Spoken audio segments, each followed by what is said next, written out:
Hi everybody, I'm Brent Stafford and welcome to another edition of RegWatch on GFN-TV. We're here in Warsaw, Poland for the Global Forum on Nicotine, the annual conference on safer nicotine products and tobacco harm reduction, celebrating its 10th anniversary this year. Joining us today is Samrat Chowdhery. Yep. Hi, Brent. Hi, it's good to see you again, finally in person actually. Yep. Thanks for coming back on the show. You are a consumer activist. What does that mean? Well, what it means is that I am one of those long-term smokers who tried everything to quit to a point of really being frustrated and not even believing that you can quit. And then came along e-cigarettes within a week without realizing, with all that effort that went into other ways of quitting, I was off cigarettes. And that was like a eureka moment for me. And from then on, my health improved. I could, my taste buds were back. My mom, because my dad was a long-term smoker and then I was, she was like, in 40 years, the house for the first time doesn't stink anymore. So, it was not just me who saw the immediate health benefit, but also people around me were happier. So, was there any health problems in your family? No, yes, my father was a long-term smoker and then he quit. And after 8 years is when he was diagnosed with lung cancer. And every time we would take him to the doctor and the first thing they would say, oh, but he's a smoker, right? And I was like, no, he's quit 8 years ago. Then the doctors would say, but if I look at his vitals and his scans, I see a smoker because, that's the damage that's being caused.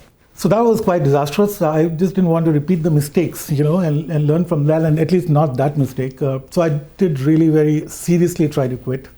But it's just not easy. I went to a medical specialist and I got some 17 medicines which would make me feel woozy and not being able to operate. It's, it's not easy to quit. Vaping really worked for me. And then I thought, okay, why shouldn't others also have that opportunity or at least the option? Whether it may or may not work for everyone, right? But people should have the option to try it and see if it does. And for all the studies that were being published and the scare stories, I have my own health, right? I mean, that's the relationship which I would really trust. If I can climb stairs suddenly, and, which I couldn't earlier, and if I can go for 40 kilometers cycle rides, which I couldn't go earlier, that's meaningful difference. I know then it's working for me. Now, you're from India? Yes.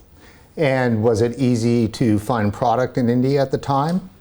Well, see, so we were small communities like Facebook groups or WhatsApp groups, and these were like counseling centers. These were like consumers helping other consumers. Okay, so what do you smoke? How much do you smoke? What kind of a device you'd like? They were, these were like cessation experts. These were helping people quit, and it was just like a community.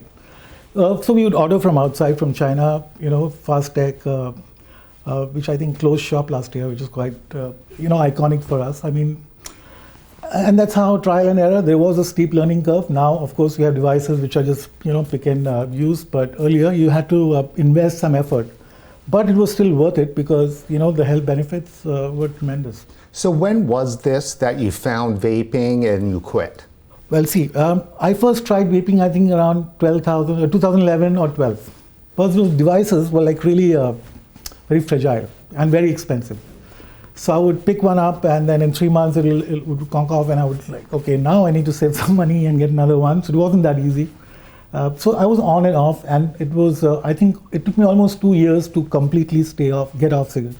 Because I found a good device, sturdy one, which would which could be long-term solution. So to that argument that most vapors are also dual users, but that dual use also exists with gums and patches, right? Like, so that it's a phase. And if you try to project that as a main characteristic, that's not true. Most people I know, or I work with and our association works with, have had their own, some people just gave up on the first day that they tried vaping. And some like me took a long time, but did finally. So what we tell, smokers when they say, okay, I do feel like smoking, yes, but just continue vaping because you will see the benefit over time and you will be replacing it more and more till the time that you don't need it anymore. So you were a dual user bad. You're so bad. Tobacco control says that's the worst thing possible. Yeah. But there is a transition phase. You cannot expect to have, some sort of, you can't decide how people quit. They will do it. As long as they're making that effort to wean away, however slowly, it should be encouraged. Rather than tell them that this dual use is more harmful. So you either quit vaping, and then there is that other crazy school of thought, but at least we know what's in cigarettes, we don't know what's in vaping. So all crazy kind of arguments are being presented to dissuade smokers from making the switch.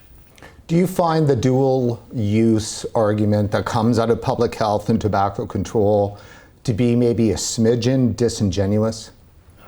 Yeah, they are trying to pick on points. I think what I generally see is the lack of desire or willingness to understand what vaping is, how it actually helps people. Because a lot of these arguments are from people who obviously have not experienced someone trying to quit and with vaping. Had they wouldn't be making they would be happy that people are still on the journey to quit, rather than scaring them off that journey, saying, okay, you should, quit one or the other.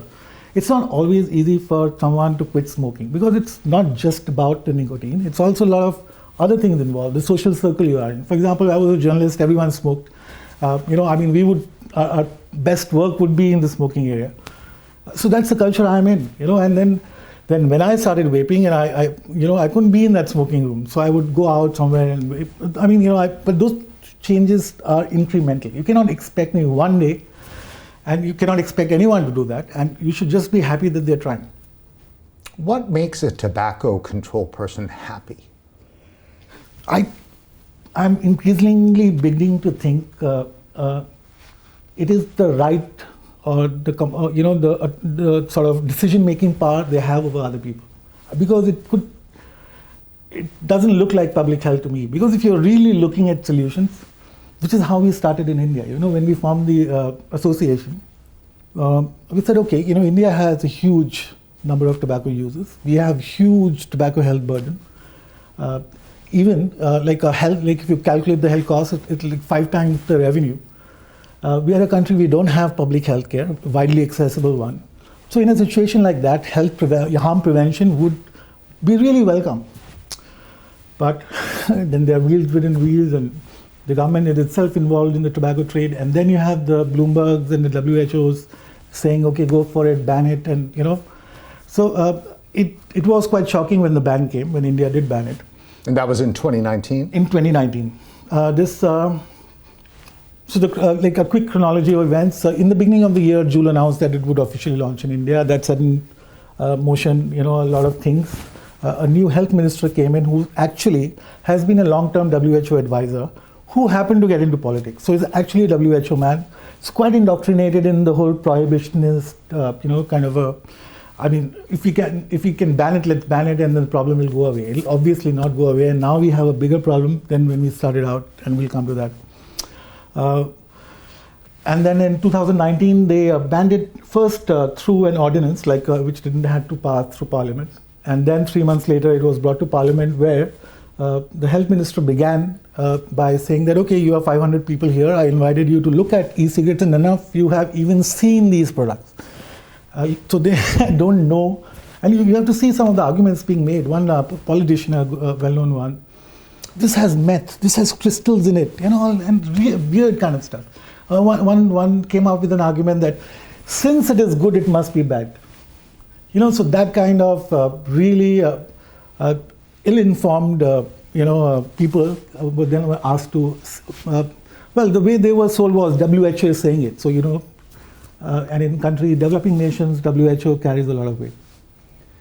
I think people don't give enough credit to the word control in tobacco control. I think that says it all. Yeah, that's what I was saying right on. But how did we get here? Sometime I wonder. I think because, the smokers' rights were eroded, and then everyone, the whole thing was sold as, okay, it's the secondary harm, so therefore you cannot, and then those rights kept becoming more draconian to a point where smokeless tobacco gets banned in non-smoking areas. What's the logic in that? And then lack of respect for that individual who's using tobacco. Now we are in a strange situation that we have more respect for people, for drug users, but not for tobacco users, when more people die from tobacco use. And, on one hand, we say, the US Surgeon General, I think, said it's more addictive than heroin or cocaine. Would you tell a cocaine or a heroin addict, just quit on your own? Or not, give them proper, you won't do that to that, but with tobacco users, you suddenly expect, or the policies are being framed in a way which assume that if you tax them more, then they will stop doing it.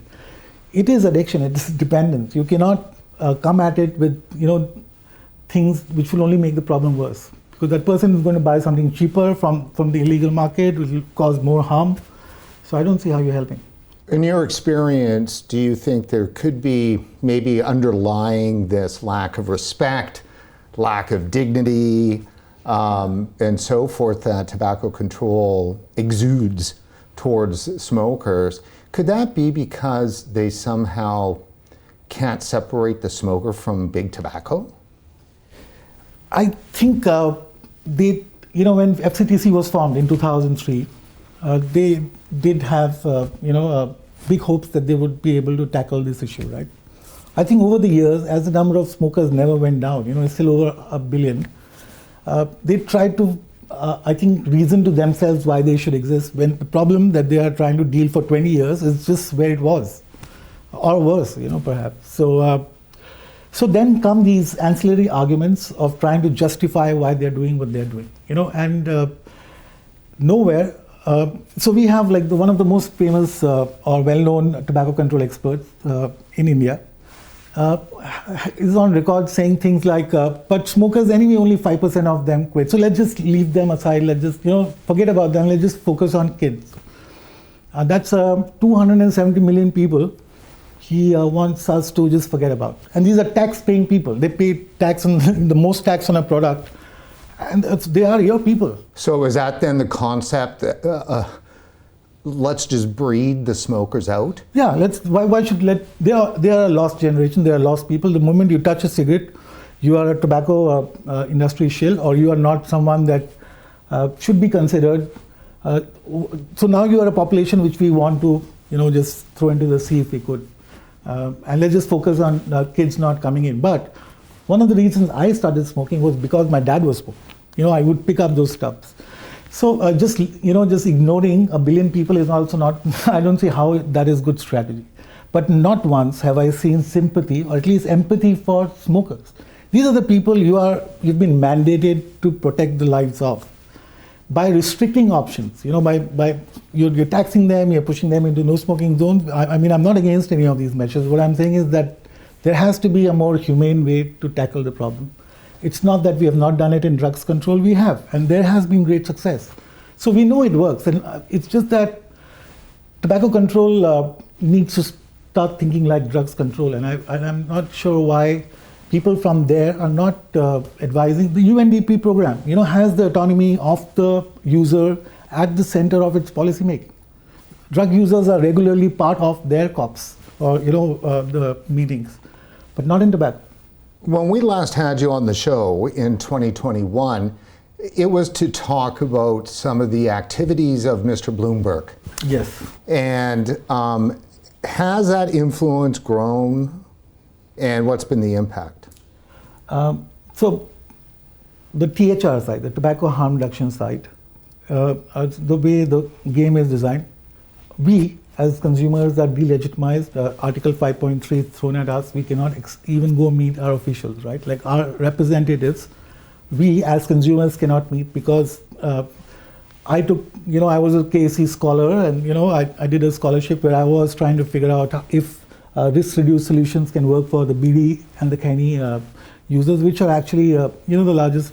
Cigarette use is just 10-11% of the overall tobacco use. So if you're going to solve or look at the problem, we have to look at those people. So my project was on that, but that makes me a tobacco shill because that money, 5 organizations back, somehow is linked to tobacco. And so they would use an argument like that to discredit us. Which forces, correct me if I'm wrong, really a lot of consumers who experience the issue that they're never at the table, because consumers are never at the table. Yeah, and they say that the tobacco industry has been creating these astroturf organizations, and which is, I'm not denying that's not true. And for long, they have tried to, help a consumer movement grow. But who would really defend trying to smoke and die from it? There are consumer smoker groups, and I have nothing against them. People have all the right to demand the rights they think are fair to them. but it still didn't have wider appeal. But now there are people like me who know for sure that they have averted a certain part to death and want others to have that opportunity. So we are genuinely fighting for human rights, right to better health, right to autonomy, right to make choices, safer choices. But they have not adapted to that. So the tobacco control does not understand a person like me. Why would they do that?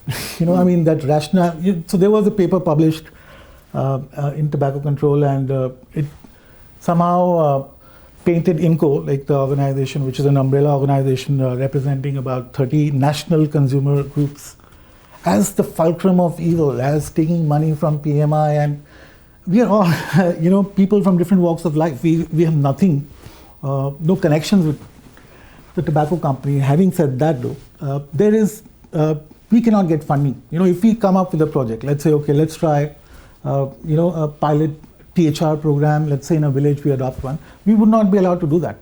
So we don't have access to funding. The government has also issued sort of a directive that you cannot work with anyone from the foundation or accept that money. Then they have issued a diktat on banning research into e-cigarettes. And, if that wasn't all, they just last month issued a gag order on the media from publishing anything pro-vaping. So that is just, it would not be okay in any other field. So excuse me, in India, the mainstream media it's banned. Yeah. They cannot.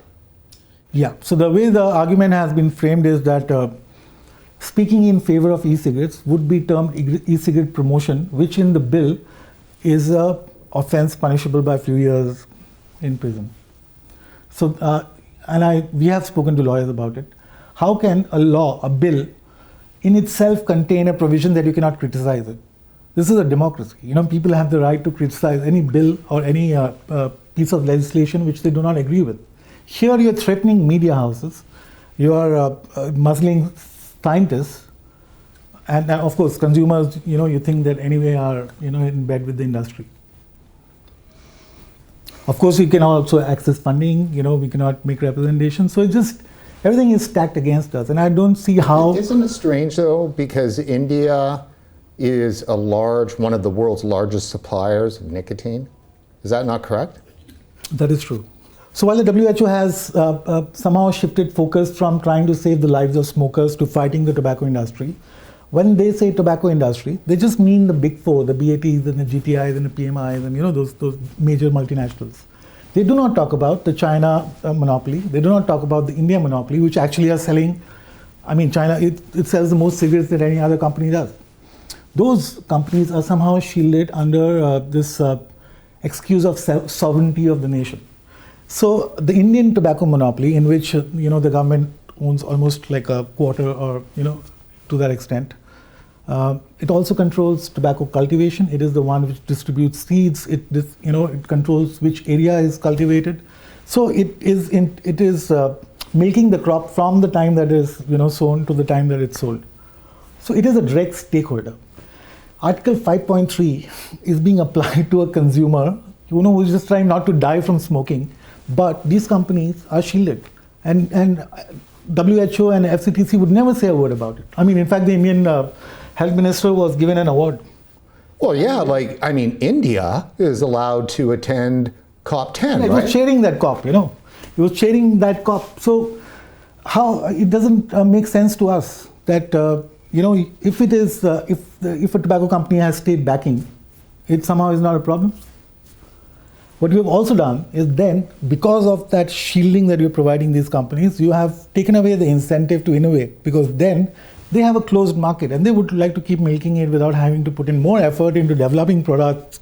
Because when you're going into a vaping or a heated tobacco category, then you become a technology company. You have to invest. You have to behave like one. The ethos has to change, and they don't want to do that. And this is easy for them. So on one hand, you have the tobacco company interest, and on the other hand, you have the Bloomberg people just making it easier and giving you all the reasons to do it. Considering that COP10 is coming up later this year in Panama, the Conference of the Parties for Framework Convention on Tobacco Control, if you had an opportunity to send a message to delegates there, what would that message be?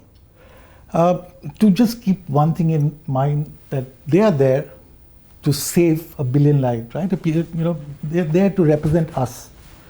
Do they really think they have a genuine interest in our interest in their heart? Are they trying to solve our problem, or are they trying to solve something that they think is a problem? So I was telling you about the AstroTurf, accusation against tobacco companies. Even the tobacco control consumer groups are AstroTurfs. I didn't see any consumer in the Indian supposed cancer, cigarette smoking survivors. It's just run by doctors. That's an AstroTurf. That's not true representation of what a smoker would want. No smoker, even ones who have quit, would say ban vaping, because they would like to have an option to at least try it. It may not work for them, but they should have that option to reduce risk. The only thing, Samrat, that I think that could be at the heart of this deep, it's not even hypocrisy. There's something malevolent, I believe, in the position. The only thing that I can believe is that it's rooted somehow in an anti-West, anti-capitalist kind of position. If PMI sold themselves tomorrow to China Tobacco, would there still be the same issue? You're right. I think tobacco has been a cash crop. Like, it is something that has really helped nations, like especially the developing ones, survive and grow, and so it is a crop of national importance. But large countries like India, even if 1.3 million people die in a country of 1.3 billion, it's a good trade-off, because they're making some 50,000, like a large sum of about 5 billion, which is again not, but for India it's quite a lot of money. So it's always been viewed from a financial, from economics viewpoint, right? So even the Indian ban on vaping was announced by the finance minister, not the health minister. And then just as she announced it, the stock of all these tobacco companies went up, because everyone understands the competition is gone. So there is need to look at the lives of smokers, have more appreciation for these premature deaths, how the kind of impact, because when I lost my father, I was 17, right? So that's not an age that you should you lose your father, and it does impact the course of 4 lives. And if there was appreciation of that, perhaps it's also that these kind of changes take time to show results, and governments are voted in for 5 years. So they're perhaps thinking short term, and in that these kind of decisions seem to make sense. But over the long term, you're going to help people. If you're going to bring down over mortality and morbidity, it helps everyone. There's more productivity, people live longer, pay you more taxes, and less healthcare bills. So there is, I think, resignation that we could not do much about it. So let's just forget. Let's just try to focus on other things. I think the WHO focus is not on smokers. They, it's an unfortunate thing according to them, but they are intent on prevent. So that is why I think the whole everything gets framed in terms of a teen issue, but kids are not dying. It's the adults who are, 8 million of them are dying every year.